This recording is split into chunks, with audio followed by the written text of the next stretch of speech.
والسلام على أشرف المرسلين سيدنا ونبينا محمد بن عبد الله رسول الأمين وعلى آله وأصحابه ومن تبعهم بإحسان إلى يوم الدين. سبحانك لا علم لنا إلا ما علمتنا إنك أنت العليم الحكيم. رب اشرح لي صدري ويسر لي أمري واحلل عقدة من لساني يفقهوا قولي. رب يسر ولا تعسر رب تمم بخير وبعد. Saya muliakan lagi saya kasihi anda pengurusi majlis. Saya hormati Tuan Imam, pengurusi bagi masjid Azizur Rahim, Azizur Rahman, Kimanis, ibu ayah, abang-abang, kakak-kakak, para guru, para asatizah, para santri yang dirahmati Allah Subhanahu wa taala sekalian. Kita mengucapkan setinggi syukur kepada Allah Subhanahu wa taala pada malam ini dapat sama-sama kita berkumpul di bumi Sabah yang diberkati oleh Allah Subhanahu wa taala, di Kimanis, di masjid yang dimuliakan, yang diberkati oleh Allah Subhanahu wa taala. Tidaklah satu masjid itu didirikan melainkan di situ telah terpancarnya nur Nabi kita Muhammad sallallahu alaihi wasallam di tempat tersebut, dan maka terdirilah masjid di tempat itu. Dan insya-Allah moga-moga kita menumpang cahayanya baginda Rasul sallallahu alaihi wasallam, dan dengan berkatnya baginda Nabi dapat sama-sama kita berkumpul pada malam ini untuk menunaikan solat maghrib secara berjamaah. Dan insya-Allah kita akan sama-sama mendengar sedikit sebanyak daripada apa yang akan diwasiatkan, dinasihatkan oleh Al-Imam Abdul Wahab Sya'rani radhiyallahu taala anhu dalam kitabnya Lawaqih Al-Anwar Al-Qudsiyah bi Bayani Al-Uhudi Al-Muhammadiyah. Saya ini tak pandai sangat nak berceramah, jadi kemana-mana saya pergi saya akan bawa kitab. Jadi kita akan malam ni mendengar daripada apa yang dinasihatkan oleh Al-Imam Abdul Wahab Sya'rani radhiyallahu anhu dalam kitabnya ini pada perjanjian yang ke-130, Al-Ahdu Al-Thalathuna Ba'da Al-Mi'ah fil istikthari min as-salati 'ala Nabi sallallahu alaihi wasallam, yaitu perjanjian yang telah kita ambil daripada Nabi sallallahu alaihi wasallam untuk membanyakkan salawat ke atas Nabi sallallahu alaihi wasallam. Jadi kita telah mempelajari lebih kurang 2 hari yang lepas dan khatam pada hari ini kitab yang telah saya karang berkenaan dengan tempat-tempat yang disunatkan kita berselawat kepada Nabi sallallahu alaihi wasallam. Antara tempat yang disunatkan kita berselawat kepada Nabi adalah ketika melalui masjid. Kata Sayyiduna Ali karamallahu wajhah, ketika seorang di kalangan kamu melalui masjid atau melalui di dalam masjid, maka kata Sayyidina Ali radhiyallahu anhu, berselawatlah kepada Nabi sallallahu alaihi wasallam. Kata lalu dalam masjid pun termasuk dengan maksud tadi, selawat kepada Nabi, atau lalu di tepi jalan nampak masjid, selawat kepada Nabi sallallahu alaihi wasallam. Kenapa? Kerana masjid adalah syiar yang mengingatkan kita kepada junjungan besar Nabi kita Muhammad sallallahu alaihi wasallam. Karena tanpa perjuangan baginda Rasul dan para sahabat Nabi ridwanullah alaihim ajma'in, maka tidak sampai Islam tadi di tempat kita ini, dan kita tidak dapat mengecapi nikmat agama Allah Subhanahu wa taala yang agung, yang mulia, yang kita dapat berkumpul dan insya-Allah di akhirat nanti akan bersama dengan beliau di akhirat nanti, amin ya rabbal alamin. Jadi itu adalah salah satunya. Dan ketika masuk ke dalam masjid, Allahumma ftahli abwaba rahmatik, Allahumma salli wa sallim wa barik ala sayyidina Muhammad. Doa masuk masjid. Dan masa keluar daripada masjid juga disunatkan kita membaca doa keluar masjid, dan kemudian membaca selawat kepada junjungan besar Nabi kita Muhammad sallallahu alaihi wasallam.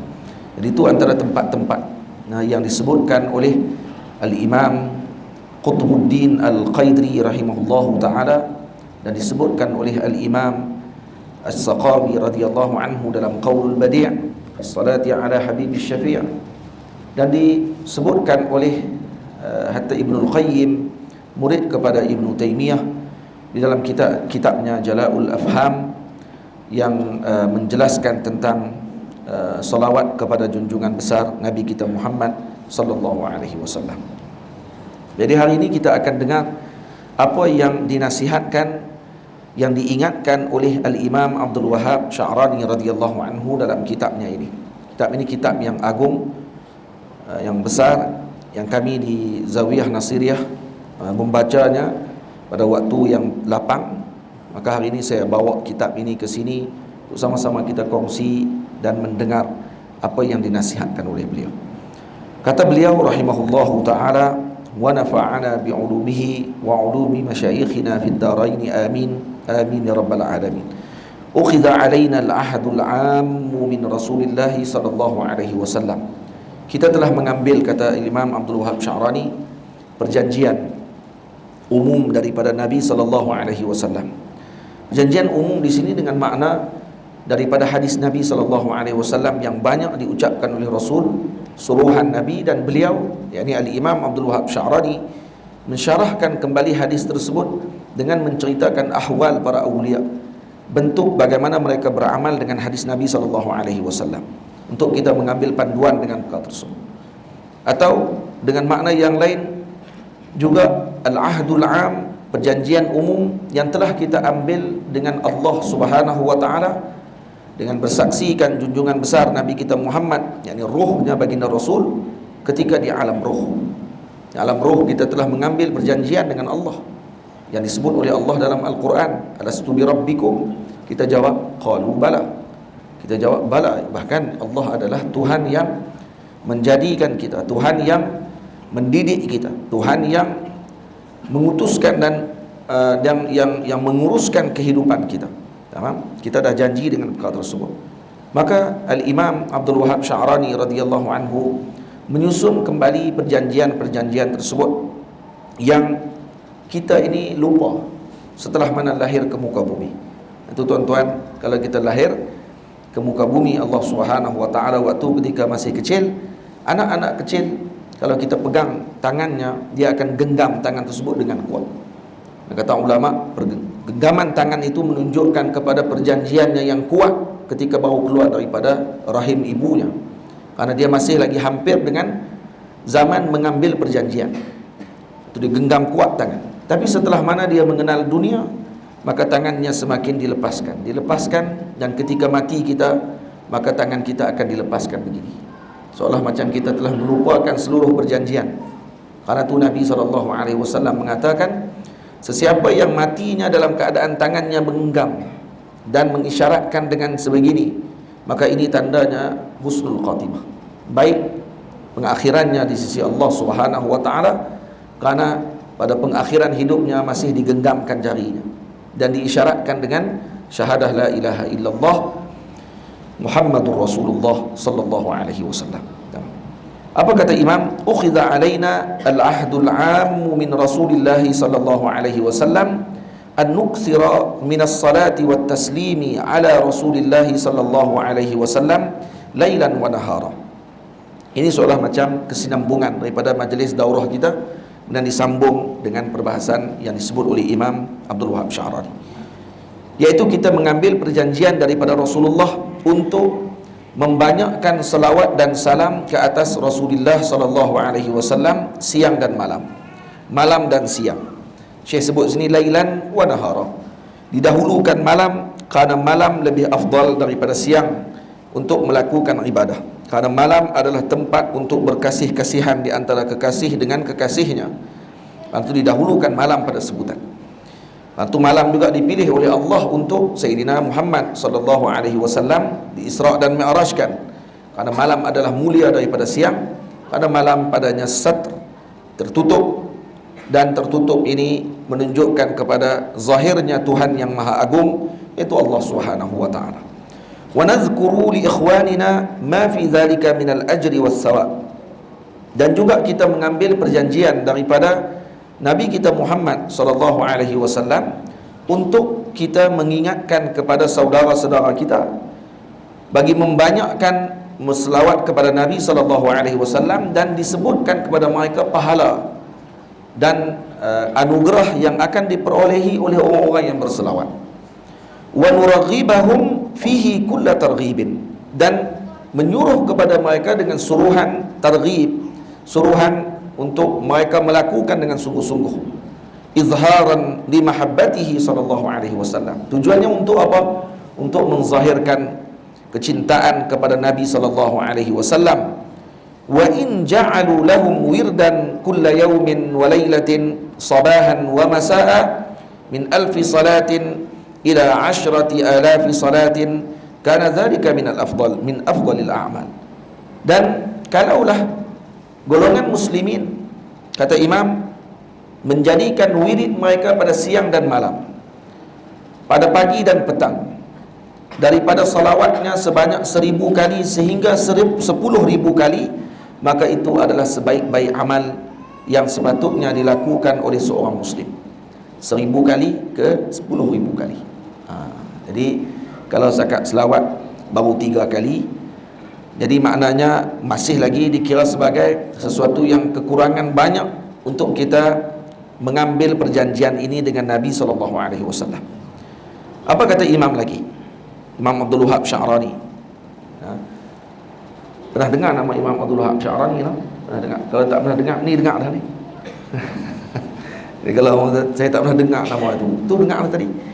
Sidi Abdul Wahab Sya'rani. Ini imam azim, kabir. Di dalam masjid ni pun ada seorang nama Abdul Wahab Sya'rani, kita silap mai kot. Anak pada anak murid saya, anak dia diletakkan nama Abdul Wahab Sya'rani radhiyallahu anhu.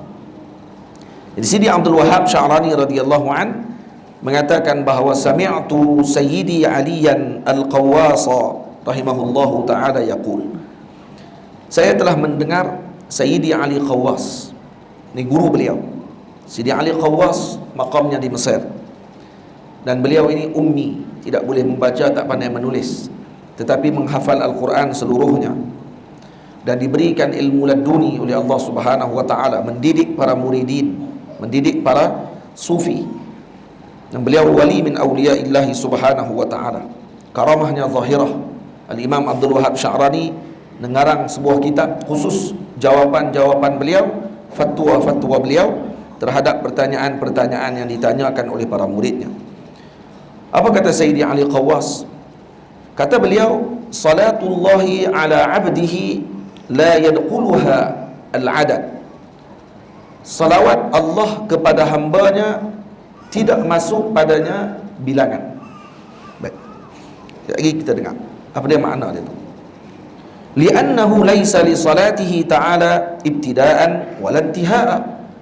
Karena tidak ada bagi selawat Allah permulaan dan pengakhiran.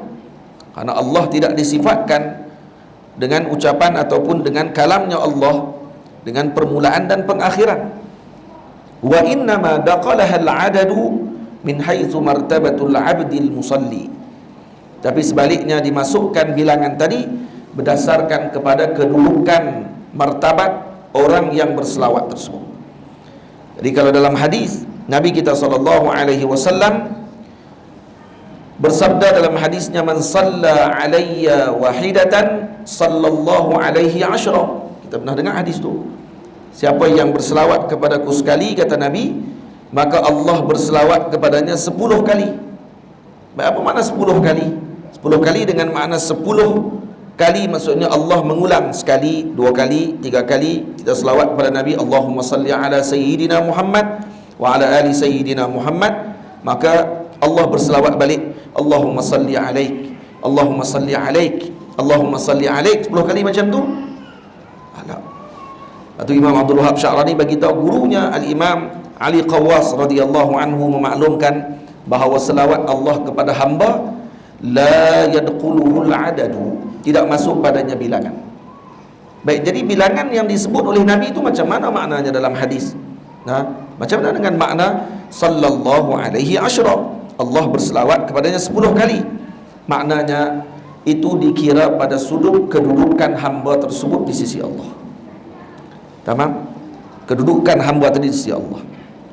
Sebab tu dikata wa innama daqalaha al-adadu min haitsu martabatul abdi al-musalli. Jadi dikira bilangan tadi adalah pada sudut kedudukan hamba yang berselawat. Li'annahu mahsurun muqayyadun bizzaman. Karena hamba tersebut dilingkungi dengan masa. Kita ini ada bermasa. Jadi sekarang kita ni di mana ni? Di masjid, di Kimanis, di Azizur Rahman. Jam berapa sekarang? Jam 7.21 lebih kurang. 7.21 ikut jam lah. Jam saya 7.21, 7.22 lah. Jam ni tak tahu lah. 7.24. Dia laju sikit. Jadi macam mana? Kita mahdud bil zaman. Sehari 7.25. Jadi masih lagi dengan zaman. Dan kita di zaman bila sekarang? Pada tahun 2022. Dan pada tahun Hijriah 1443. Pada bulan Rajab, pada tarikh sekian, mahsurun biz zaman.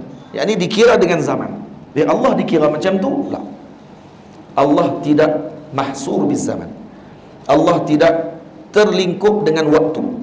Allah tidak dilingkupi dengan ataupun dilingkungi dengan zaman dan makan. Ini tempat dan juga masa. Fatanzilul haqqu ta'ala lil 'abdi bihasbi syakilatil 'abdi. Maka Allah Ta'ala menjelaskan kepada kita dengan maksud yang difahami oleh hamba. Dalam hadis tadi Nabi SAW memaklumkan apa yang dimaklumkan oleh Allah kepada Nabi, wa akhbara annahu ta'ala yusalli ala 'abdihi bi kulli marratin 10. Maka Allah memaklumkan bahawa setiap kali hamba ini berselawat kepada Nabi Muhammad, maka aku akan berselawat kepadanya 10 kali. Sekadar untuk memaklumkan kepada hamba dengan martabatnya, dengan kesesuaiannya. Sedang Allah la yadquluhu al-adad. Kerana selawat Allah tidak dikirakan dengan permulaan dan pengakhiran. Kerana laisa kamitslihi syai' wa huwas samiul basir. Fafham, kata Imam Abdul Wahab Sya'rani. Itu dia. Pernah dengar ucapan ni? Pernah dengar syarahan seperti yang disebutkan oleh Sayyidi Ali Qawwas rahimahullah? Maka kata Imam Abdul Wahab Sya'rani, wa yu'ayyidu ma qulna kaunul 'abdi yas'alullaha ta'ala an yusalli ala nabiyhi duna an yaqula huwa Allahumma inni sallaitu ala Muhammadin masala, li'anna al-'abda idza kana yajhalu rutbata Rasulillah sallallahu alaihi wasallam farutbatul haqqi ta'ala aula. Baik, yang menguatkan ucapan kami, kata Imam Abdul Wahab Sya'rani, baik apa yang menguatkan ucapan Sayyidi Ali Qawwas yang mengatakan bahawa selawat Allah kepada hamba tidak boleh dikira dengan kiraan, walaupun disebut oleh Nabi dalam hadis, man salla alayya wahidatan sallallahu alaihi asyra. Dalam riwayat yang lain, man salla alayya asyra sallallahu alaihi mi'ah. Dalam riwayat yang lain, man salla alayya mi'atan sallallahu alaihi alfa. 1000. Siapa selawat kepadaku sekali, kata Nabi, maka Allah berselawat kepadanya 10 kali. Siapa berselawat kepada aku 10 kali, Allah berselawat kepadanya 100 kali. Siapa berselawat kepada aku 100 kali, maka Allah berselawat kepadanya 1000 kali. Dan kata Nabi lagi, man salla alayya alfan, siapa yang berselawat kepada aku 1000 kali, sallallahu zahamat katifuhu katifi ala babil jannah, akan berlaga bau dia dengan bahuku di pintu syurga. Maksudnya akan masuk ke dalam syurga bersama dengan Nabi sallallahu alaihi wasallam. Mubalaghah menunjukkan kepada ketinggian kedudukan seorang tadi sehingga dia boleh masuk ke dalam syurga bersama dengan Rasulullah. Hakikatnya ya tetap tidak ada orang yang boleh mendahului Nabi untuk masuk ke dalam syurga Allah Subhanahu wa taala, melainkan Nabi dahulu yang akan membukakan pintu dan masuk terlebih dahulu, dijemput, disambut oleh para malaikat Allah Subhanahu wa taala. Jadi apa kata Imam? Menguatkan ucapan kami, hamba meminta kepada Allah untuk berselawat kepada Nabi sallallahu alaihi wasallam tanpa menyebut Allahumma inni sallaitu ala Muhammadin. Cuba tengok. Kita selawat macam mana? Macam mana kita selawat kepada Nabi? Apa dia sirah selawat kita kepada Nabi? Allahumma salli wa sallim wa barik ala sayyidina Muhammad. Betul? Allahumma salli salatan kamilatan wa sallim salaman tamman ala sayyidina Muhammadin tanhallu bihil uqad ila akhiri salati tafrijiyah. Itu salawat tafrijiyah. Allahumma salli wa sallim wa barik ala sayyidina Muhammad tibbil qulubi wa dawaiha. Semua mula dengan apa? Semua mula dengan Allahumma salli wa sallim. Betul? Kan kita doa Allahumma inni sallaitu ala Muhammadin. Ada gitu kita cakap, ya Allah, saya berselawat kepada Nabi. Ada macam tu ke? Ya Allah, selawat dan salam kamu kepada Rasulullah. Mana tu kita selawat? Allahumma salli ala Sayyidina Muhammad ke Allahumma inni sallaitu? Saya selawat ke Allah selawat? Tak, kita serah kepada Allah yang berselawat. Betul tidak? Menunjukkan bahawa apa? Bahawa kita tidak mengenal kedudukan Nabi SAW, dan yang mengenal kedudukan Nabi hanya Allah. Sebab tu kita serah kepada Allah. Sebab tu kita selawat dengan Allahumma salli ala Sayyidina Muhammad. Ya Allah, selawat dan salam kamu ke atas Nabi Muhammad. Bukan kita yang berselawat dengan makna saya yang berselawat, tidak. Tapi kita menyerahkan kepada Allah. Karena apa? Karena yajhal rutbata Rasulillah. Karena kita tidak mengetahui kedudukan Nabi sallallahu alaihi wasallam. Maka kalaulah kedudukan Nabi kita tidak kenali, kita tidak ketahui taksirnya kita dengan kedudukan Nabi yang agung, bagaimana dengan rutbatillah, bagaimana dengan kedudukannya Allah, bagaimana dengan ketinggian Allah Subhanahu wa taala. Ketinggian dengan makna bukan ketinggian zahir ini, tidak, maknanya makanatillah, kedudukan Allah taala yang maha agung. Sudah tentulah kita tidak akan mengetahui perkara tersebut dengan jelas. Boleh faham? Nampak ni? Yang dimaksudkan oleh Sidi Abdul Wahab Sya'rani, permulaannya Masya Allah, permulaannya naik ke langit. Permulaan mukaddimah dia ni, ini dah terbang dah ke langit dah, Masya Allah. Syarahannya beliau. Bila kita baca pun terkejut kita dengan kefahaman beliau yang sangat mendalam terhadap makna hadis man salla alayya wahidatan sallallahu alaihi asyra. Jadi apa maknanya kalau kita baca hadis tu? Kita akan tahu bahawa besarnya kedudukan orang-orang yang berselawat kepada Nabi. Lagi banyak seorang tadi berselawat kepada Nabi, itulah kedudukannya di sisi Allah. Bukan menunjukkan kata Allah akan balas kepada dia dengan 10 kali. Kamu bagi sekali, aku bagi 10. Bukan tu maknanya. Maknanya kamu bagi sekali selawat, kamu berselawat kepada Nabi SAW, dan hakikatnya selawat yang kamu selawatkan tadi itu adalah hakikat martabat kamu di sisi Allah dan Rasul SAW. Itu hakikatnya kamu. Maknanya kalau sehari kita tidak selawat kepada Nabi, itulah hakikatnya kita dengan Allah dan Rasul. Kalau kita melazimi lidah kita dengan salawat kepada Nabi SAW dan membanyakkan selawat kita kepada Nabi SAW, maka itulah kedudukan kita di sisi Allah dan Rasul SAW. Tamam? Sebab tu kata Al-Imam Abdul Wahab Sya'rani, fa'ulima anna ta'dad as-salawat 'ala an-nabi innama huwa min haitsu su'aluna nahnu Allah an yusalli alaih. Bilangan selawat kita kepada Nabi itu adalah berdasarkan pada permintaan kita kepada Allah untuk berselawat kepada Nabi. Jadi kita yang minta tu bilangannya kita. Kalau kita berselawat sehari 1000 kali, hakikatnya bukan kita yang berselawat pada waktu tu. Kita sedang meminta kepada Allah untuk berselawat kepada junjungan besar Nabi kita Muhammad. Tamam? Fayahsabu lana kulla su'alin marrah, dan dikira bagi kita setiap permintaan tadi Allahumma kan tu minta tu. Allahumma salli wa sallim, tu kan minta tu. Allahumma tu, ya Allah, maksudnya Allahumma mim tu apa dia? Iwad daripada ya, huruf nida. Asalnya ya Allah, ditukarkan ya pergi ke belakang, dihazafkan ya tadi, digantikan ya tadi dengan mim di belakang. Allahumma, mim tu ganti kepada harfun nida, huruf nida yang kita sebutkan ya tu. Akhir baca Allahumma, mim tu main mana? Mim tu huruf nida lah. Huruf nida yang ganti kepada ya yang mahzuf. Ya Allah maknanya. Allahumma maknanya ya Allah. Jadi itu permintaan kita. Sebanyak mana kita minta, Allahumma, Allahumma dengan selawat yang kita bacakan tadi, maka sebanyak itulah yang telah diselawatkan oleh Allah Subhanahu wa taala. Wa yahtajul musalli ila taharatin. Ini masuk bab lain. Dan diperlukan bagi orang yang berselawat. Nah, orang yang berselawat perlu baginya dalam keadaan bersuci. Perlu baginya hudur ma'allah. Hadir hatinya dengan Allah. Kenapa?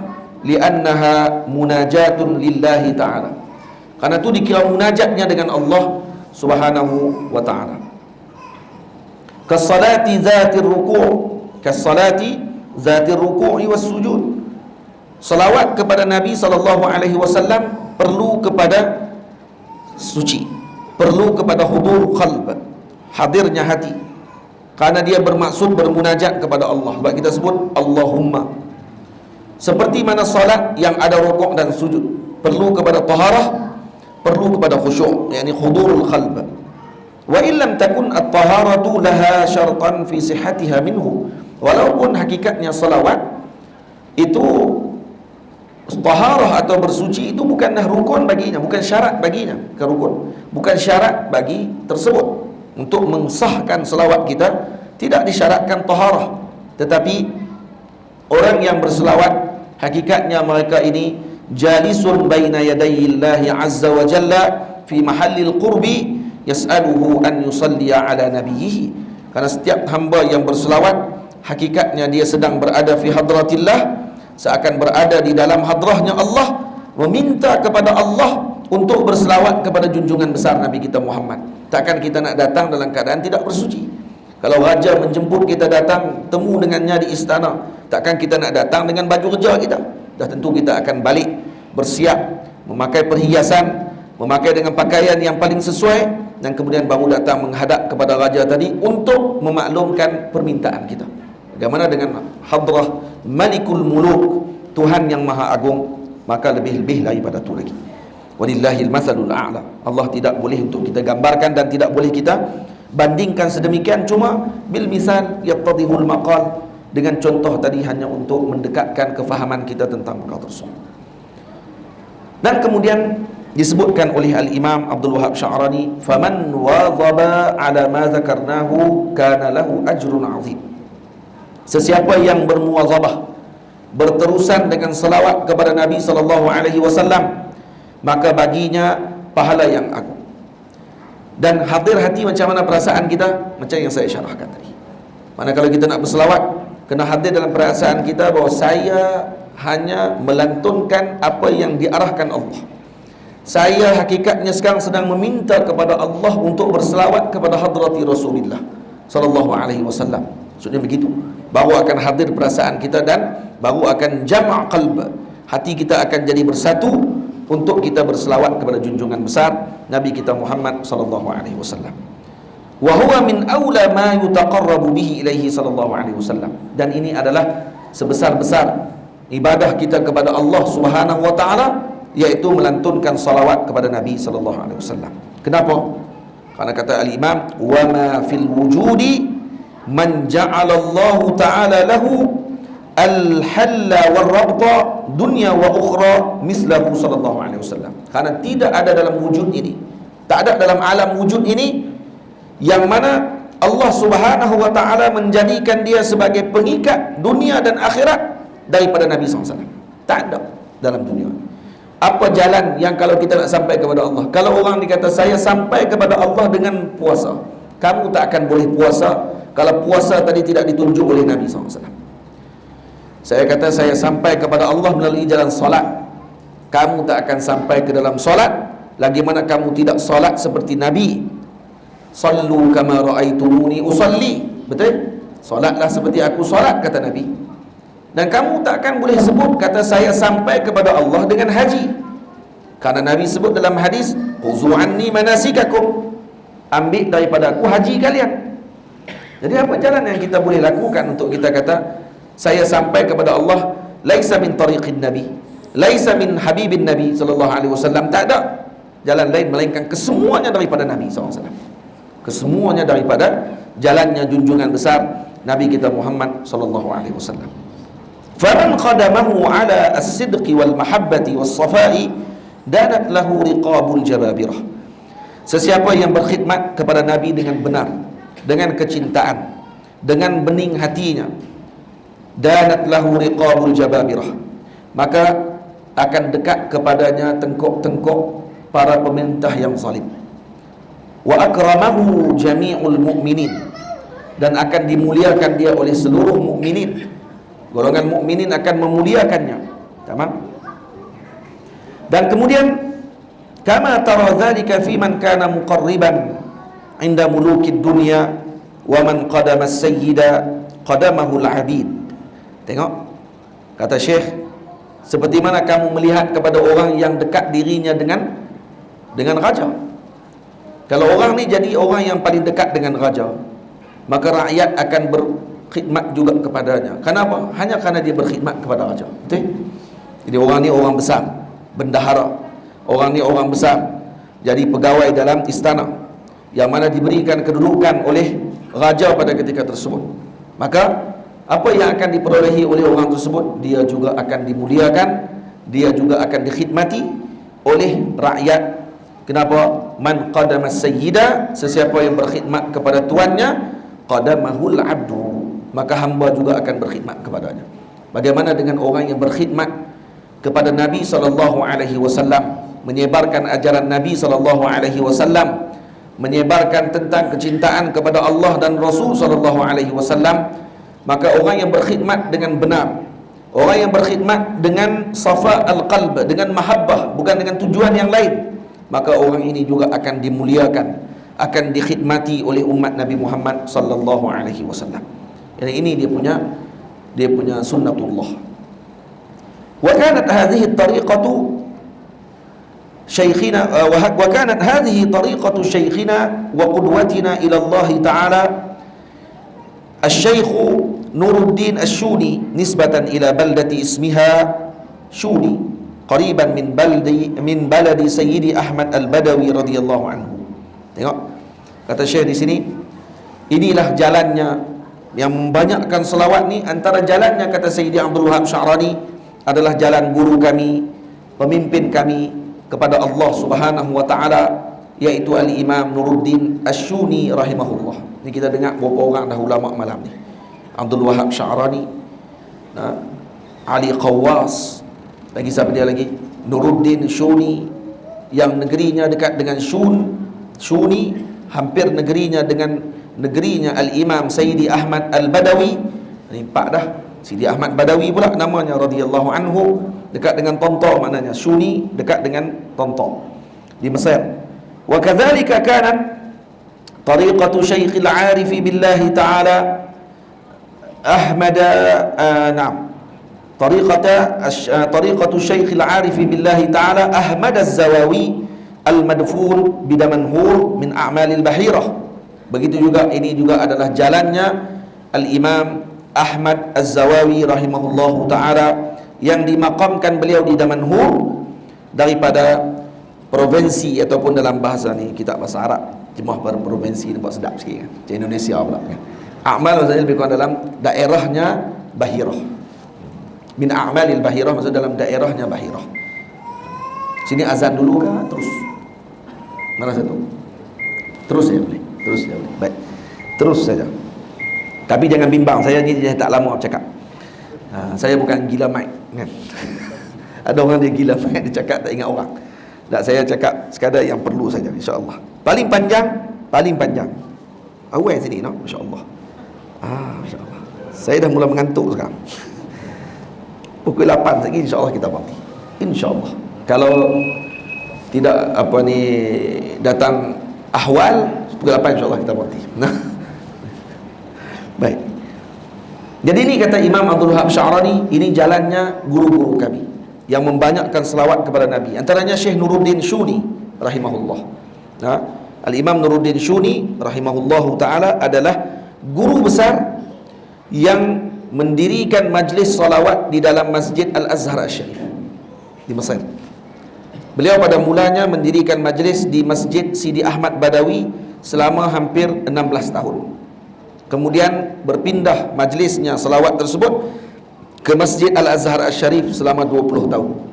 Maknanya digabung majlis salawat jadi 36 tahun, hampir 40 tahun beliau memimpin majlis salawat kepada Nabi SAW dalam bentuk jamaah. Dalam bentuk jamaah. Jadi ini apa ni, satu-satunya kata Imam Abdul Wahab Sya'rani, seorang yang paling banyak yang memulakan majlis selawat dalam dunia, yang tidak dijalankan di mana-mana pelosok dunia pada ketika tersebut, sama ada di Hadramaut, sama ada di Makkah, sama ada di Madinah Al-Munawwarah, sama ada di Morocco, sama ada di Algeria, sama ada di Libya, dan mana-mana belahan dunia Islam. Tak ada satu pun orang yang mendirikan majlis solawat secara berjemaah melainkan Sidi Nuruddin Syuni rahimahullah. Dan kata Maulana Syekh Ali Jum'ah hafizahullah, guru kami yang mulia, mengatakan bahawa para ulama menyebut beliau mencapai pangkat kewalian adalah kerana mendirikan dan juga menjalankan ataupun membanyakkan salawat kepada Nabi SAW.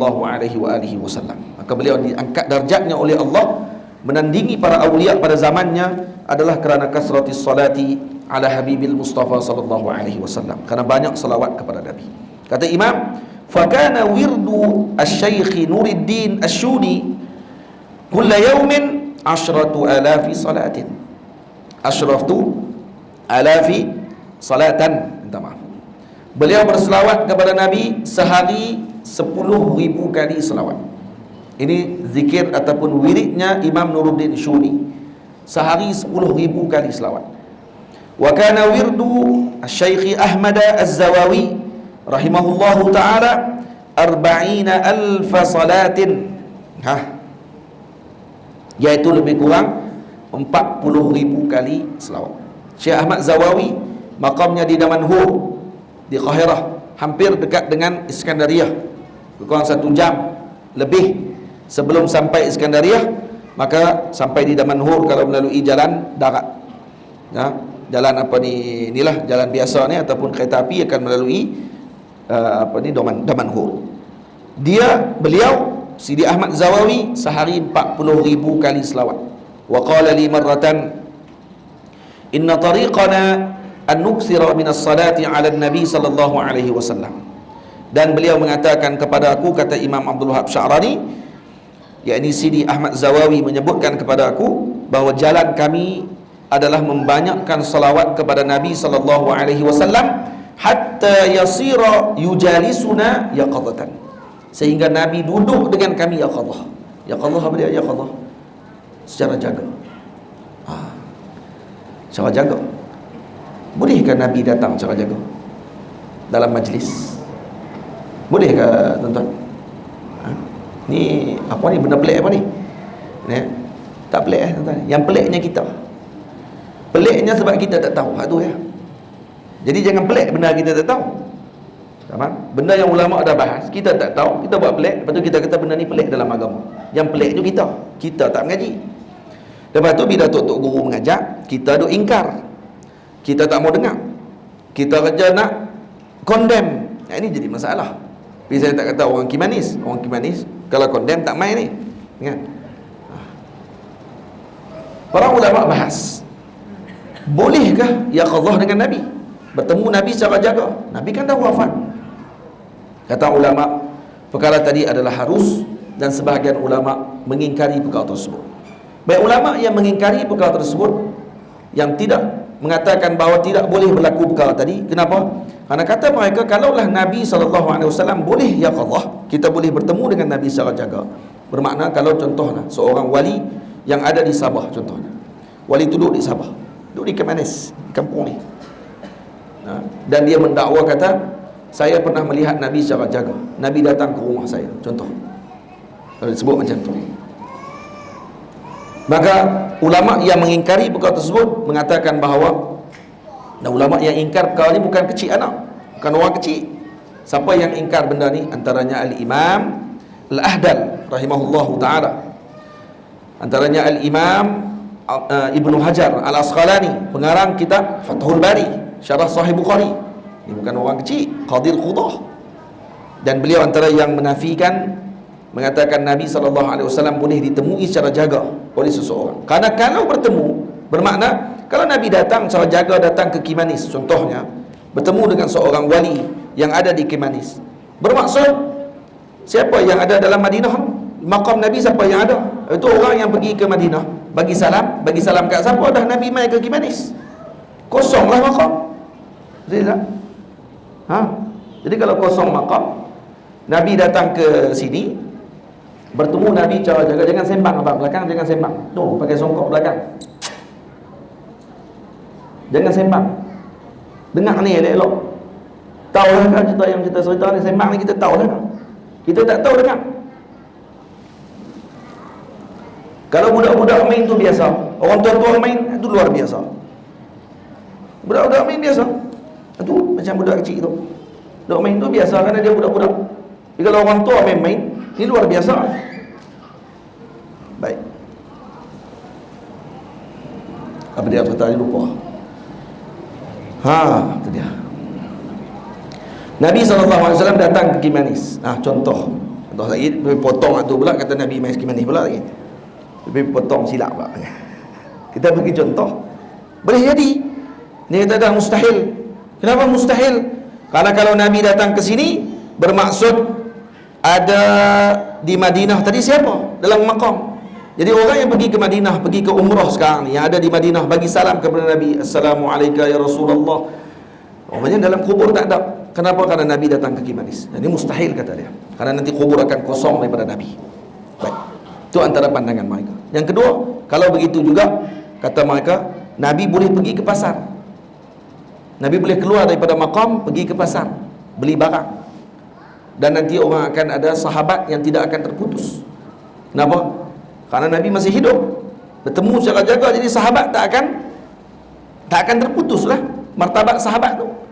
Jadi kita pun boleh jadi sahabat juga waktu tu, dengan makna sahabat yang diletakkan dalam ta'rif para ulama muhaddisin. Maka ulama yang mengatakan harus bertemu dengan Nabi secara jaga, mereka menjawab kembali mengatakan bahawa tidak demikian. Kami katakan bertemu dengan Nabi secara jaga tidak bermaksud Nabi keluar daripada maqam. Nabi masih di maqamnya di Madinah Al-Munawwarah, tetapi Nabi dilihat di semua tempat. Boleh jadi? Boleh. Apa masalah? Macam mana Nabi duduk di Madinah, orang boleh tengok Nabi di semua tempat? Baik bulan yang duduk di atas. Entah. Bulan duduk di atas kita ni. Duduk di Kimanis. Bulan yang sama dilihat di kota Kinabalu. Betul? Bulan yang sama dilihat di Kuala Lumpur. Bulan yang sama dilihat di Alustaq. Bulan yang sama dilihat di kampung saya Pedu. Bulan yang sama dilihat di Mesir. Bulan yang sama dilihat di Makkah. Bulan yang sama dilihat di Madinah.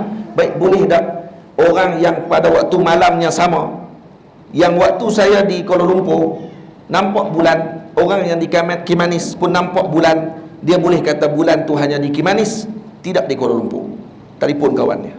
Kawan ni kata bulan, Alhamdulillah sekarang duduk di Kuala Lumpur. Kawan kita di Kimanis kata mustahil. Saya duduk tengok, duduk tahu rumah saya sekarang ni. Bulan duduk tahu rumah saya, jelas-jelas ni. Nak ambil gambar? Boleh. Ambil gambar bulan. Kawan tu pun tak gambar bulan juga. Sama bulan. Bulan sama. Dan dilihat di semua tempat. Dan bulan tidak berpindah daripada tempat dia. Betul? Tapi dilihat di semua tempat. Kalaulah bulan ini lebih rendah kedudukannya daripada Nabi SAW, boleh dilihat di kebanyakan tempat tanpa terhalang, bagaimana dengan Nabi SAW? Takkan Allah Ta'ala kudrahnya jadi lemah ketika tersebut untuk menzahirkan Nabi di semua tempat, sedang Nabi di satu tempat? Boleh jadi? Boleh. Itu kalau dilihat Nabi secara zahir, maksudnya bukan surahnya Nabi, bukan gambarannya Nabi, hakikatnya Nabi dilihat di semua tempat.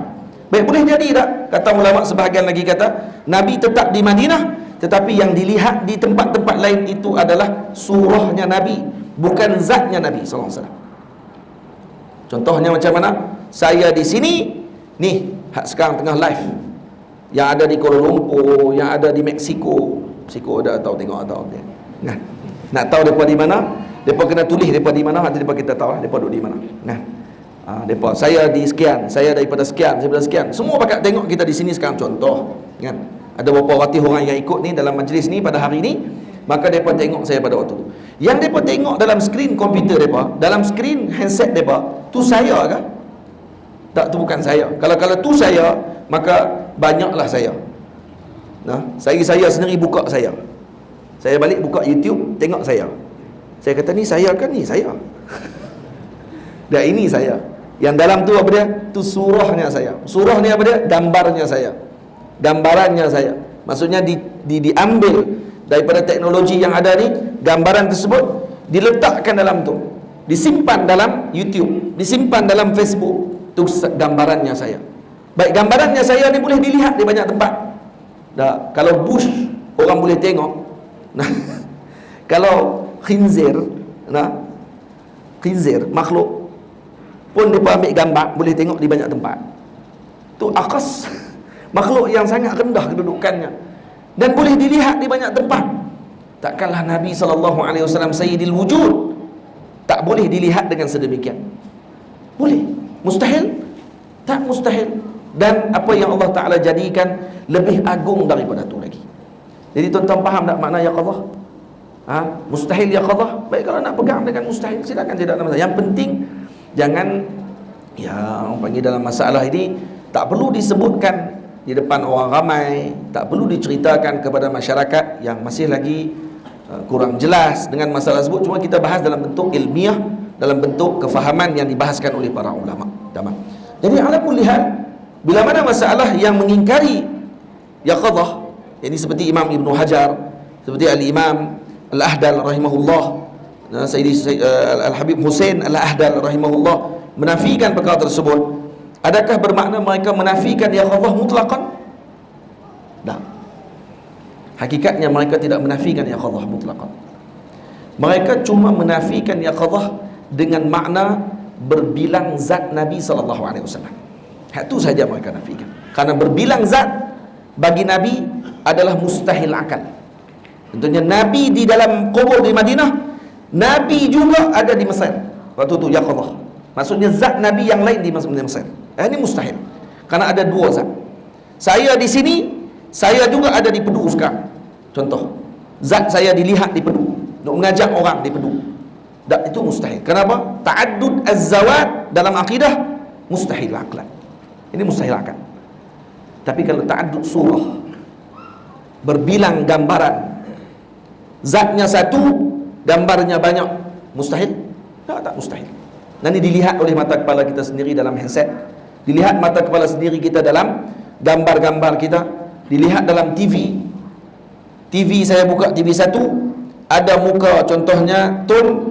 TV 1 juga yang ada di rumah sebelah pun, dia pun tengok TV 1 tu juga, muka tun pun ada dalam tu juga. Dua tun kan ni? Tak, tun satu ya. Tun yang sama di rumah saya tadi, gambarnya tun yang sama di rumah tadi ni.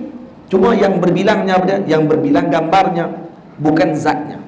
Karena berbilang gambar tidak mustahil pada akal, tapi yang mustahil pada akal adalah berbilang pada zatnya. Moga-moga fahamlah. Kalau faham yang tu, insya-Allah kita tak akan cepat ingkar orang. Sebab tu nak ingkar apa benda pun kena dengan ilmu. Faham? Dan saya pernah tanya kepada guru saya Maulana Syekh Yusri hafizahullah.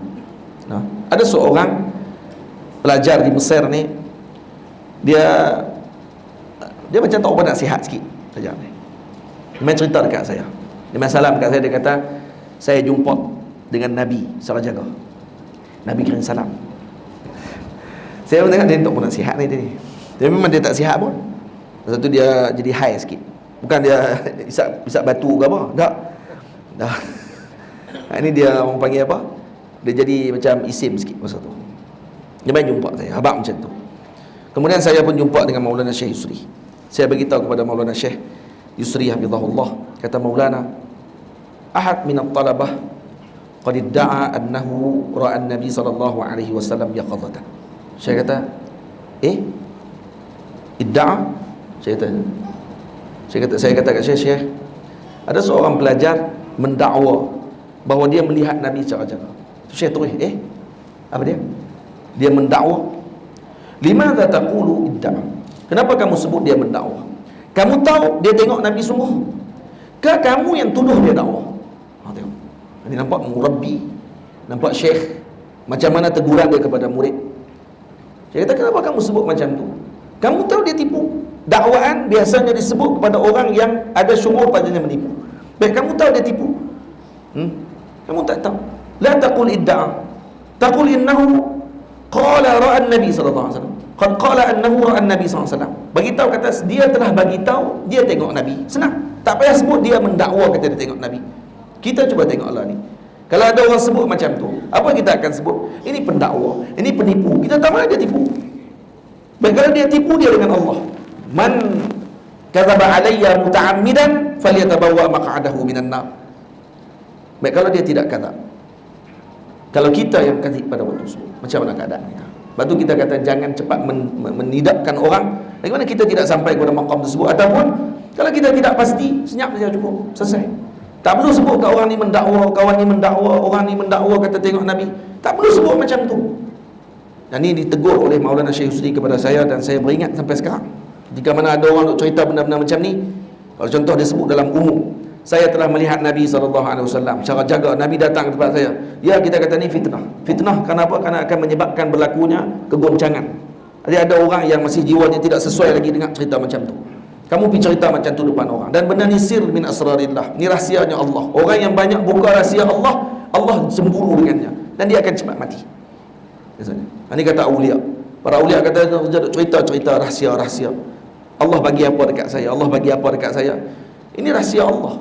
Bila rahsia Allah Ta'ala bagi dekat kamu, jangan cerita ke orang. Ini untuk apa? Ini untuk kamu. Bila kamu dah buka rahsia banyak-banyak, Allah akan mencepatkan pertemuannya dengan kamu. Jadi kamu nak cepat mati, cerita banyak-banyak.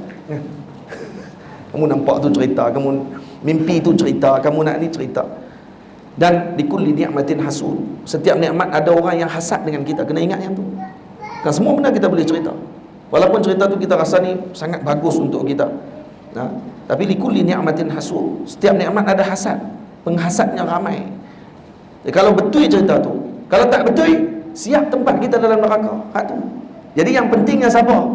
Yang nak dinilainya kita, pada diri kita sendiri yang bercerita, bukan kepada yang mendengar. Yang mendengar cukup untuk dia dengar, dan kemudian dia kata apa? Kalau dia betul, insya-Allah khair. Kalau tidak betul, hasbunallahu wa ni'mal wakil. Serah kepada Allah Ta'ala. Tanpa perlu kita menyebut ini orang yang suka mendakwa, ramai sangat pendakwa, ini tak perlu sebut. Kerana itu tidak ada faedah pun kepada kita. Tamam? Itu maksud yang disebutkan. Jadi ceritanya daripada mana ni? Daripada Al-Imam Ahmad Zawawi berselawat kepada Nabi 40,000 kali. Dan kata Imam Ahmad Zawawi kepada Sayyidina Imam Abdul Wahab Sya'rani, kami tidak berselawat kepada Nabi, melainkan sehinggalah selawat kami tersebut menyebabkan kami bersama dengan Nabi yaqadatan. Maksudnya ni berlaku. Dan Imam Abdul Wahab Sya'rani sendiri ada tulis sebuah kitab berkenaan dengan pertemuan di antara para ulama dengan Nabi SAW secara jaga, dan disenaraikan ulama-ulama yang pernah berlaku sedemikian, dan termasuklah dirinya sendiri. Beliau juga bertemu dengan Nabi secara jaga berkali-kali. Ini tidak mustahil dalam akal, dan perkara tadi harus berlaku kepada para awliya Allah Subhanahu wa Ta'ala. Dan benda ini bukan benda yang mudah. Bukan benda yang mudah. Bertemu dengan Nabi di dalam mimpi pun, ini adalah perkara yang sangat sukar dan sangat memerlukan kepada pembersihan hati yang luar biasa. Kata sebahagian ulama, ingin bertemu dengan Nabi secara jaga, perlu membuang daripada hatinya 60 hijab. 60 hijab. Hijab dengki, hijab hasad, hijab marah. Apa? Baru 3. 57 carilah sendiri. 3 tu saja apa tak nak buang lah. Berapa ramai orang kita dengki. Tengok orang sikit kita nak marah.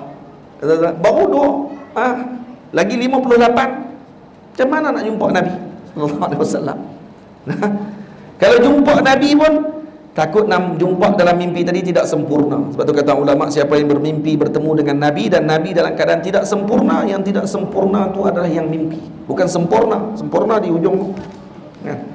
Yang tidak sempurna, yang tak sempurna diri Nabi SAW dalam mimpinya, maka yang tidak sempurna itu adalah dirinya sendiri yang bermimpi tadi. Contoh, dia mimpi tengok Nabi tidak ada tangan. Bukan Nabi yang kudung, yang kudungnya dia. Karena Nabi adalah gambarannya seorang umatnya tersebut. Jadi kalau mimpi Nabi gelap, contohnya, yang gelap tu hati yang bermimpi. Jadi kalau macam tu dia nak kena buat macam mana? Jangan cerita ke orang, malu nanti. Semalam saya mimpi jumpa Nabi. Orang tanya, macam mana rupa Nabi? Nabi gelap rupanya. Oh, dia sebut Nabi gelap. Siapa yang i'tiqad Nabi gelap, kafir hukumnya. Kerana mutawatir Nabi kulitnya putih kemerah-merahan. Kecuali dalam mimpi. Kalau dia kata saya mimpi Nabi gelap, jangan dicerita kepada orang, kerana itu menzahirkan kedudukan kita. Jadi orang kata tahulah, oh rupanya dia yang gelap tu. Dia tu yang gelap hati tu. Sebab tu mimpi Nabi macam tu.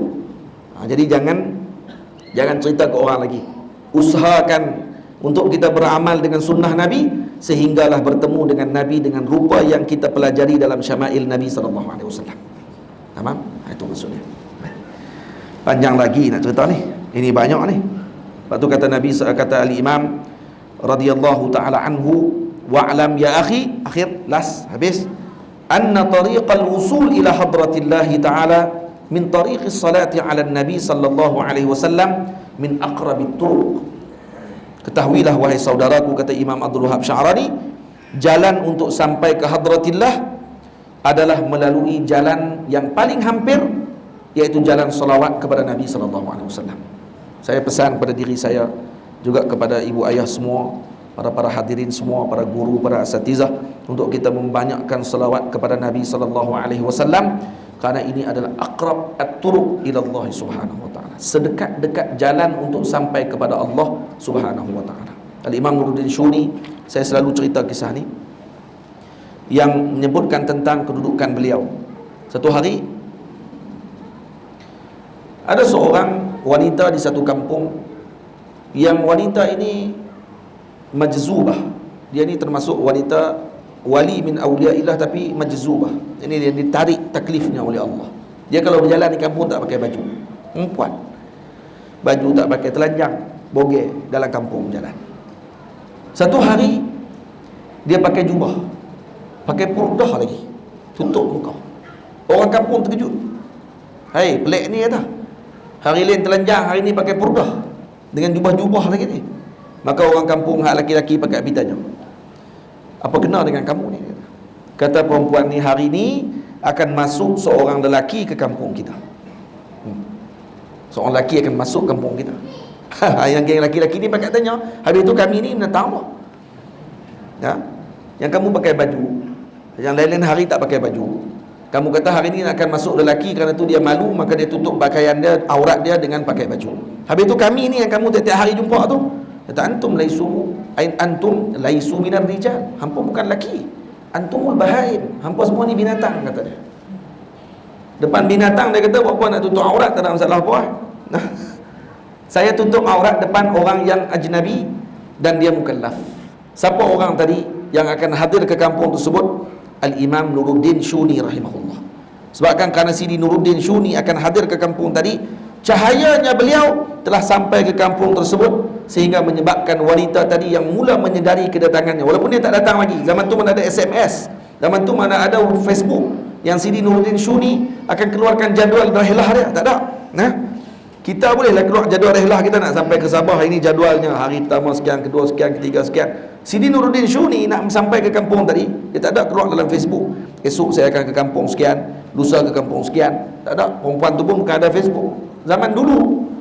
Dan beliau telah sampai cahayanya sehingga menyebabkan wanita tadi malu dan menutup auratnya, kerana malu dengan Sidi Nuruddin Syuni dengan cahaya salawatnya kepada Nabi SAW. Lazimi selawat. Banyak, panjang lagi cerita ni, masya-Allah tabarakallah. Panjang ceritanya dan kelebihan-kelebihan selawat.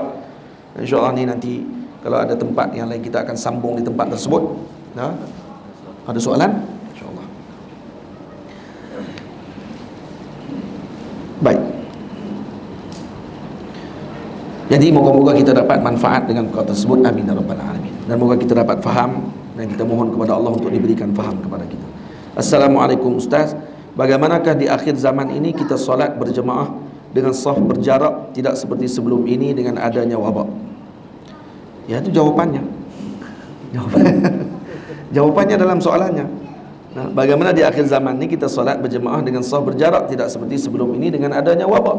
Karena adanya wabak. Itulah sebab jawapannya. Karena adanya wabak. Nah, dan wabak ini tidak boleh dinafikan kewujudannya, karena berlaku, memang ada pun, dan bukan benda yang direka-reka. Maksudnya yang pernah merasai perkara tersebut, mereka lebih tahu tentang wujudnya wabak tadi. Dah ada, memang ada. Baik, jadi berjarak di sini adalah berdasarkan ijtihad daripada para alim yang mereka telah ijtihadkan tentang perkara tersebut, tentang masalah menjarakkan saf. Dan ini pun ada dalam ijtihadnya para ulama yang terdahulu tentang perkara tadi. Maka kita hakikatnya tidak berijtihad, minta maaf, ulama sekarang bukan berijtihad dengan maksud ikhtira', dengan melakukan kajian pada dalil dan nas dan sebagainya dan dikeluarkan kata jaraknya saf. Tak, hakikatnya yang dilakukan ini telah diambil daripada para ilmuwan terdahulu. Kita hanya menukilkan ijtihad sahaja. Kita menukilkan ijtihad dan meletakkan pada zaman ini sesuai dengan keadaan dan kondisi pada waktu sekarang. Baik. Tanpa kita tidak menidakkan perkara tersebut, ataupun kita kata kenapa di dalam masjid dijarak-jarakkan saf, tapi di luar masjid, di pasar raya dan seumpamanya tidak dijarak-jarakkan kedudukan kita, ataupun di tempat-tempat peranginan dan seumpamanya tidak dijarak-jarakkan kedudukan kita. Adakah di waktu semayang saja wabak tadi ada, dalam masjid saja ke ada, di luar masjid tak ada ke wabak tu? Itu persoalan lain. Ya, itu persoalan lain dan bukan persoalan yang dijawab dengan masalah yang telah diijtihadkan oleh para ulama setempat kita. Faham? Itu masalah lain. Masalah tu juga perlu dibincangkan oleh para ulama baliklah. Ulama kena tengok baliklah. Para alim kena tengok baliklah. Adakah di masjid saja perlu dibuat macam tu, di luar masjid tidak buat macam tu ke bagaimanakah dan seumpamanya? Itu persoalan yang luar daripada masalah tadi. Baik. Adakah ni tanda akhir zaman disebabkan kerana berjarak-jarak saf? Ya, kita kalau tak jarak saf pun dah memang di akhir zaman. Itu jawapannya. Faham? Kalau tak jarak pun memang dah di akhir zaman dah kita ni. Tak perlu jarak pun dah akhir zaman dah kita. Tak di akhir zaman lagi kita ni. Akhir zaman dah kita. Faham? Jadi hakikatnya diserahkan kepada ahlul halli wal aqdi. Dan bila mana para pemerintah dan hukum diletakkan oleh para ilmuwan dengan perkara tersebut, hukumul hakim yarfa'ul khilaf. Maka hukum hakim mengangkat khilaf tersebut. Dan kita tak perlu sebut kata yang kita buat ni dosanya ditanggung oleh para pemerintah. Tak, bukan benda dosa masalahnya. Ini masih dalam ijtihad para ulama. Jadi nak dosa macam mana? Masih lagi dalam ijtihad. Berdosa ni kalau bukan ijtihad. Tamam? Bukan dalam ijtihad. Sebab tu perlu bagi kita melihat macam mana jalan para ulama berijtihad dan mengeluarkan hukum hakam tersebut. Mereka bukan duduk di kedai kopi, bukan duduk sembang-sembang. Saya rasa kita kena jarak ni. Tentu saja ada dibincang panjang dengan masalah tersebut. Tamam? Baik, kalaupun kita tidak setuju dengan sebahagian perkara, maka yang sepatutnya diserahkan dan juga disampaikan dengan cara yang terbaik kepada mereka untuk dibincangkan. Dan mungkin kalau tadi dibincangkan dari masa ke semasa, tapi masih tidak dapatkan keputusan yang terbaik karena keadaan masih lagi mendesak dan juga memerlukan pada kita untuk menjaga perkara tersebut. Tamam? Itu jawapannya. Ini bukan jawapan play safe, tak. Kita masih lagi solat di tempat yang mana kita tidak bergabung dan bertemu dengan orang yang kita tidak pernah jumpa sebelum ni. Contoh di masjid. Masjid tempat terbuka yang kita tidak pasti orang ni daripada mana. Maka diambil pendekatan menjaga tu lebih baik. Tapi kalau kita di rumah, keluar kereta, naik satu kereta 4 orang, dalam kereta dah rapat, mana ada tempat yang lebih tertutup kalau dalam kereta? Betul tak? Dengan tingkap tutup, aircon lagi. Sampai di satu tempat semayang jemaah, tiba-tiba pergi jarak 4 orang tu. Tu gila lah tu. Tahu nak gila? 4 orang tu sebuah kereta, sampai satu tempat pergi semak jadah, buat jarak-jarak. Ni tak kena ni. Ni apa pasal tadi handuk lah kereta boleh 4 orang, tiba-tiba sampai tempat ni pergi jarak pula dah. Kecuali pergi ke masjid. Sampai di masjid bukan depa 4 orang saja, ramai lagi orang di situ yang tak pernah depa jumpa boleh jadi. Maka diambil pendekatan dijarak-jarakkan pada ketika semua. Tapi kalau di pondok, kalau di tempat pengajian kita, yang ada anak murid kita, yang kita kenal dia pergi mana tiap-tiap hari, dari mana dia datang apa semua sekali, berapa lagi nak jarak pada waktu tu? Semayang macam biasa, tak ada masalah. Ada orang kata kita ada di akhir zaman, masjid telah semayang jarak-jarak, tak ada lagi orang bersalaman. Tak ada salam apa, salam tiap-tiap hari, salam peluk lagi, tak ada masalah apa. Dan kemudian semayang dirapat-rapatkan soft, kita semayang di di pondok, di surau kita, dan seumpamanya tempat yang tak ada orang lain datang melainkan orang di tempat kita, yang kita kenal setiap yang datang tadi. Tak masalah apa. Apa? Nah, yang tu. Cuma sekarang dihampirkan lagi, kecuali di tempat-tempat yang semakin membesar dia punya masalah, dia meruncing. Tapi kalau tempat yang biasa, contohnya macam di Kedah sekarang ni diamalkan, kalau semayang sekurang-kurangnya bukan 1 meter lagi, tapi 1 sejadah. Ada makin dihampirkan, cukup 1 sejadah saja. Tapi itu kena ikut dengan ahlul halli wal aqdi, maksudnya mesti jabatan agama yang keluarkan, karena mereka di bawah pemerintahan. Kita tak boleh buat hukum ikut suka kita. Dan tu salah satu daripada kita mengikuti arahan Nabi SAW. Kalau betul kita nak ikut Nabi, kita kena ikut juga dengan ahlul halli wal aqdi, dengan para pemerintah kita yang ada para alim, para ilmuwan dalam tempat tersebut. Kecuali kita ni dah tak percaya kat siapa, ni letih. Habis tu siapa dia alim lah ni? Yang kita tak percaya tu, kita ni alim sungguh kan? Kita kalau kita biasa saja, cakap baca Telegram, cakap baca dalam Facebook dan seumpamanya, serah kepada yang berkeahlian. Mereka letakkan tadi, maka serahkan pada mereka. Tamam? Jadi kalau di Kedah, kita dah semayang sekarang ni ikut jarak sejadah. Jadi sejadah duduk sebelah-sebelah, orang tu semayang atas sejadah masing-masing. Dah makin hampir lah, tak ada masalah. Tapi kalau tempat tadi dah kerajaan kata dah tak boleh lagi, kena masih lagi 1 meter, ikut. Dan macam yang saya dah syarahkan tadi, agak kita faham lah dengan perkara tersebut. Apakah pandangan Islam kita jaga kita, bukannya Allah jaga kita? Dia benda lama ni. Nah, apa pandangan Islam tentang kita jaga kita, bukannya Allah jaga kita? Ini kena mengaji balaghah, faham? Dia kena ada ilmu balaghah. Balaghah ni dia panggil ada majazul aqli, dia panggil. Majazul aqli, apa majaz aqli? Maknanya isnadul fi'li ila ghairi fa'ili. Menyandarkan perbuatan bukan kepada pembuatnya. Kita jaga kita, maksudnya adakah bermakna kita jaga kita jadi kita, maksudnya bukan Allah jaga kita pada waktu tersebut? Ini panggil majazul aqli. Macam kita kata, Panadol saya makan semalam, lega sakit kepala.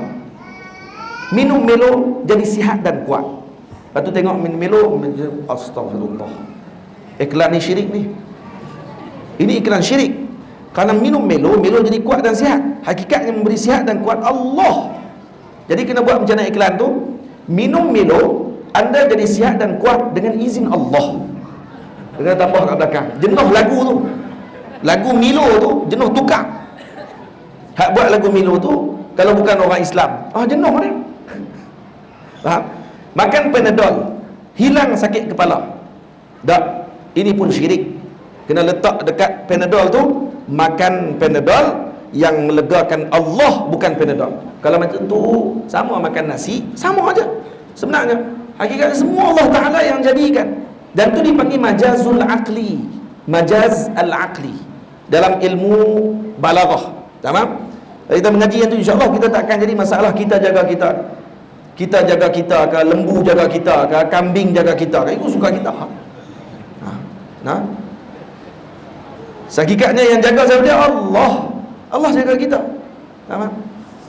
Macam dalam balaghah disebut majazul aqli, contohnya apa dia? Banal amiru al-fusta. Banal amirul fustata. Nah, amir telah membina, raja telah membina kotanya. Nah, raja telah membina kota tersebut. Kita selalu duk sebut ni apa ni, orang panggil apa ni, lebuh raya Pen Borneo, betul? Saya pun duk sembang dengan ustaz lah dalam kereta. Lebuh raya Pen Borneo ni katanya siapa yang buat? Kita kata ini Datuk Najib yang buat. Kita Datuk Seri Najib yang buat ni, kerana dia yang luluskan. Awak dia yang main ikat bata kah? Datuk Najib ke pakai dengan apa ni, topi kuning, lepas tu teribai dengan apa ni, dia punya pailing dia, sampai kawan yang putih jadi gelap. Lepas tu sampai orang tak kenal ni Datuk Seri Najib ni, sebab gelap lah tengok, sebab dia duk pukul pailing tu. Tapi kalau orang lalu di sini, orang akan kata apa? Ni Datuk Najib buat ni, jalan ni. Lebuh raya di utara selatan. Dia kata ni, ini apa ni, Tun yang buat ni, semua ni. Dia sebut itu. Tun buat bila? Aku yang buat, dia kata. Aku yang buat ini gelap ni. Aku yang buat, bila dia buat dia turun sekali pun tak benar. Tu kita kata ta'ti balaghah. Banal amiru baitan, dengan makna apa dia? Dia yang meluluskan projek tersebut. Dia yang mengarahkan membuat projek tadi. Maka dinisbahkan kepada dia. Walaupun dia tak buat. Dia panggil isnadul fi'li ila ghairi fa'ilih. Menyandarkan perbuatan bukan pada pembuatnya. Dan ini termasuk dalam balaghah. Menyandarkan makan Panadol, melegakan sakit kepala. Yang melegakan sakit kepala adalah Allah, bukan Panadol tu. Tapi kita menyandarkan perbuatan tadi ala sabili al-majaz. Jadi kalau mengaji majaz, insya-Allah orang ni tak akan jadi syirik. Yang nak syirikkan orang ni tak erti majaz.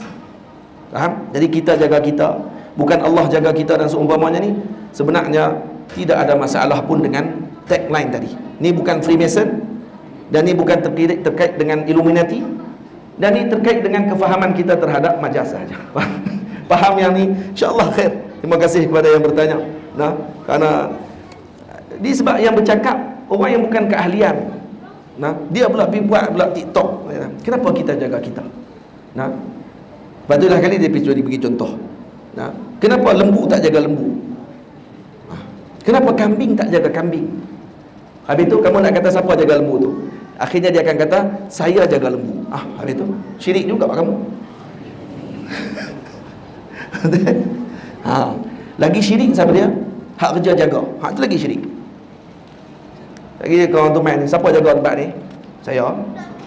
Nah, kawan jaga, memang tak kerja jaga. Saya jaga. Astagfirullah, anta musyrik. Kerana yang jaga Allah, bukan anta. Anta dia bubuh syurga antah bala. Sama. Nah, itu. Contoh pun tak kena.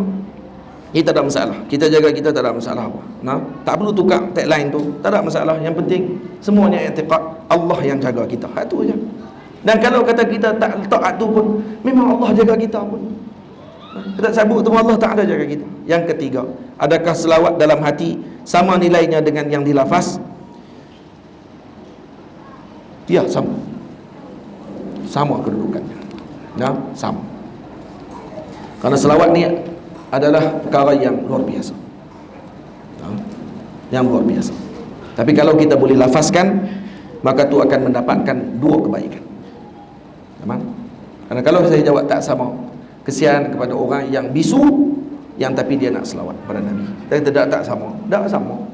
Hak dalam hati dia tu sama dengan orang yang lafaz. Kalau kata dia berselawat, tapi kalau kita boleh lafaz dan kita lafazkan selawat, maka kita menambahkan dengan dua kebaikan. Mengucapkan dengan lidah, menzahirkan syiar, dan meletakkan dalam hati dengan i'tiqad, dan kedua-dua perkara tadi akan mendapatkan kebaikan di sisi Allah Subhanahu wa taala. Saya mohon ampun, saya dah bagi tahu pukul 8, dah jadi 8.20. Yang tu adalah di luar daripada apa yang telah kita susun, dan saya pun dah mula lapar ambuyat. Lagi nak makan lagi. Saya mohon ampun, mohon maaf kepada pihak masjid Kimanis. InsyaAllah ada rezeki peluang kita bertemu lagi. Dan saya mohon maaf kalau ada terkasar bahasa ataupun tersalah dalam bicara saya, menyakitkan hati sesiapa. Saya mohon ampun, mohon maaf. Aku qauli hadza astaghfirullahal azim li wa lakum. Assalamualaikum warahmatullahi wabarakatuh. Saya serahkan kembali kepada saudara Kekanda Pengurusi Majlis. Assalamualaikum warahmatullahi wabarakatuh. Baik, assalamualaikum warahmatullahi wabarakatuh.